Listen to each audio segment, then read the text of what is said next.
What up mga solid subscribers? So ngayon guys, medyo iba yung setup natin. Nakikita nyo, nakatayo ako ngayon, no? And kasi may susubukan akong bagong klaseng...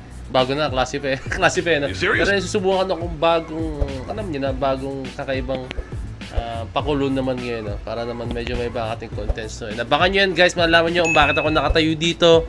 Is either may related to sa pagsasayaw. Let's go! Is either may related dyan sa pagsasayaw guys, na yan. Kaya ito nakatayo ako, baka... Most of the time nakatayo tayo, tapos gagawa na nakaibang contents guys, no? Contest, let's go! Content guys, no? I think, na-guess yun na kung bakit ako nakatayo. Alam ko yung iba dyan nagkakaroon ng idea, baka may gawin akong tutorial na mga sayaw, o baka may gawin akong mga habang nag-reaction video ko, baka gawa ko siya ng in actual, no? Para makita nyo gaano kahirap yung difficulty level ng mga ginagawang sayaw, no? So and guys, no? And itong papanoorin natin, syempre, shoutout po kay Miss O, no? Sa kanya po itong video na papanoorin natin. Shoutout po kay Miss O. Video all credits kay Miss O, no? Kaya kung gusto nyo makapanood ng mga ganyang content, shoutout kay Miss O, no? So yun, balik tayo sa pag-reaction video, guys, no? So yun lang guys, ayoko nang patagalin pa. So without further ado, let's all watch this.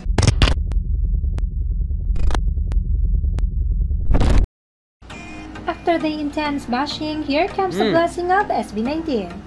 Oh, nagkaroon ng intense bashing sa ating mga lima. Ano nangyari? If you would remember, SB19 got attacked unprovoked with intense bashing these past few days. Oh. Organized or not, it really affected the whole fandom. Yung bigla-bigla na lang nangyayari na wala namang ginawang masama ang Mahalima. But as they say, ang ibinababa ng tao ay itinataas ng Panginoon. Correct. And now, after that intense bashing ay heto, mas malaki naman ang naging kapalit. SB19 got nominated in an international and popular annual American Kids' Choice Awards. Oh! Yes, SB19 is one of the favorite Asian act nominees in the Nickelodeon Kids' Choice Awards 2024 along with the big stars in Asia. Hindi pa man sigurado ang guys, pagkapanalo. pero yung iba sa inyo, I think, na alam nyo yung Nickelodeon. Ako kasi lumaki ako sa Nickelodeon talaga ng mga time na Cartoon Network, yan, yung mga station na yan. No? Talagang lumaki ako dyan sa mga station na yan. And I think, kayo alam nyo yan, no? Sa mga 90s kids dyan, let's go, no? Eto, lumaki ako dyan. Siyempre, yung Nickelodeon, isa na yan sa mga, hindi ko alam, pero parang mga household name na yan pagdating sa mga, hindi yung regarding sa mga violent na mga palabas. Basta mga ganun. Napakatuwa lang na syempre yung Nickelodeon is isa sa mga para mga original guys, no? Sila yung yung mga original guys na since talaga. Kaya nakatuwa lang na syempre na-recognize nila ang ating Mahalima, no? And ito, more blessings. And ayun nga, yun dun sa bashing guys, no? Isipin nyo guys, no? Bakit may mga ganong klaseng mga bashing guys? Actually, hindi mo masabi mga bashing. Bigla na lang po talaga darating sa buhay natin yun.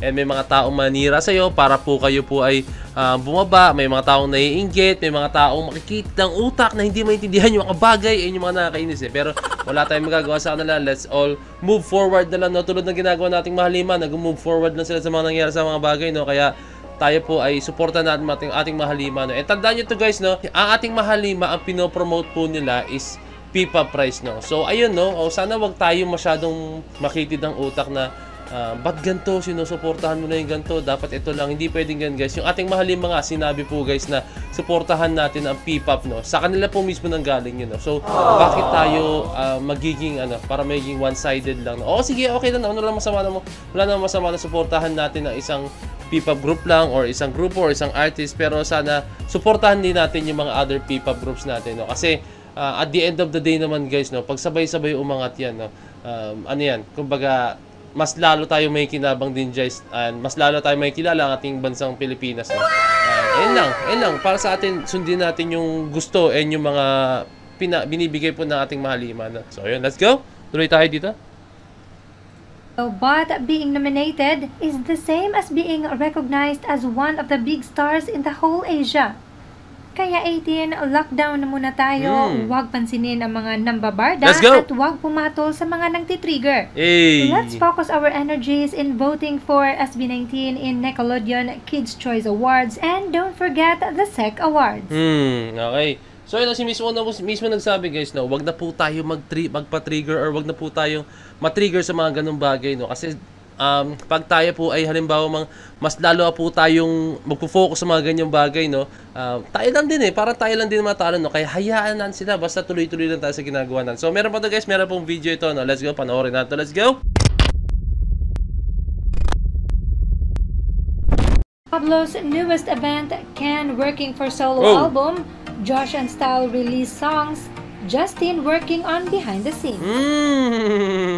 Kumpleto. Very full package ang ating Mahalima. Let's go! Our Mahalima is indeed busy with their group and solo events. For sure, they have started to rehearse for their June 9 Pistang Pinoy sa Korea 2024 event, and also their solo careers are flourishing as well. Pablo has met up with Dingdong Avanzado to prepare something special for the latter's concert on July 19. And as to Pablo's newest event, he will be part of Musica New One this June 12 Independence Day at Quantum Skyview Araneta. While Ken, based on his latest live, is still working even at 3 a.m. Wow! Nakita nyo yan guys, even guys na sobrang late na po yung oras si Ken, no? Wow! 3 a.m. Ako naranasan ko yan. Pero hindi lang, I'm very sure guys na hindi lang isang beses nangyari kay Ken yan, no, na 3 a.m. gising pa siya para sa project niya or sa kung anumang binabalak niyang gawin. No? Talagang ayun yung passion niya, ayun yung gusto niyang gawin. Kaya yan, nakikita niyo kung gaano ka magsumikap si Ken. Ha? And syempre hindi lang si Ken sa ating mga Mahalima. Let's go. Yeah.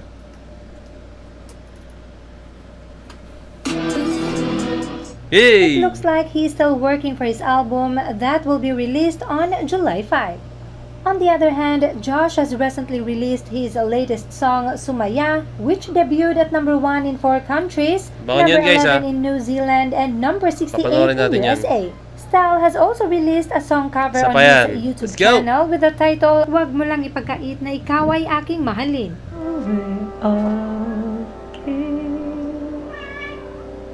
This looks like a preparation for his coming single. Justin has been working behind the scenes, like being part of Josh Collins' Sumaya music video as one of the additional footage camera operator. The group also is active in their The Zone broadcast channel on Instagram with almost 70,000 members. And on SEC Awards, as of June 4, SB19 is leading, but let's continue voting to widen the gap. Let's go, ating Mahalima, no? So, napakarami na po talaga natatanggap na ating Mahalima na achievement. No? Kasi, tiyan nyo, napakasipag nila. Even though na dapat yung 3 AM na yan, natulog na sila. And then, yun nga, yung kay Stel, no, guys. Panoorin natin yan, guys. Ang dami nagre-request. Pati yung kay Josh, guys, ang dami nagre-request. Papanoorin natin yan, guys. Believe me, panoorin natin yan. No? Actually, guys, sasabihin ko sa inyo to, no? Hindi naman ako yung to the point na vlogger na ito, YouTuber na full-time vlogger, guys. Na hindi ako ganun, guys. Tandaan nyo, nag-i-edit pa po ako ng video, nag-shoot pa po ako ng video, and then yung pag-i-edit ko ng video, guys, hindi naman yan isang click lang, in-edit ko pa yan. So, in total, guys, nag-shoot ako ng video, nag-i-edit ako, nire-release ko yan, gumagawa ng thumbnail. So, kumukonsumo ko ng halos sabihin natin 3 hours, 2 to 3 hours sa isang araw. No? So, ako pagka-uwi ko galing office, ayan, pagkagaling ko galing office, nakauwi na ako mga 6 or 7. No? So, yan, mag-shoot ako hanggang mga 10 o 11. No? Kaya, yung mga nagsasabi dyan na, bakit daw ganito? Hindi pa ako nag-react sa ganito. No? Guys, hindi ganun kadali. Kung full-time vlogger ako, guys, wala akong trabaho, okay, sige, pwede yan. Pero, pag yung ganito may trabaho ako, guys, at the same time, ito yung nag-vlog ako sa gabi, nagagawa ng videos, kaya ko yan kahit anytime, guys, gagawin ko yan. Yun nga, sinabi ko na sa inyo, guys, na baka sasabihin nyo, ba't di na ako nagre-react sa mga videos na ganito na hindi na ako updated. Hindi, guys, updated ako, pero hindi ko siya pinapanood, guys, actually, yung kay Stel, hindi ko napanood, pati yung kay Josh, hindi ko pa napanood, so panoorin natin yun, guys, na. So, ayun lang, nasabi ko lang sa inyo yung mga insights ko regarding po din sa ating Mahalima. And syempre, shoutout ko rin kay Miss O, no, sa kanya po itong video to, no. So, ayun lang, sana makita po tayo ng update sa ating Mahalima, and I hope to see you soon, guys, no. And ayun lang, so this is me, Point of It, signing out. Peace, let's G.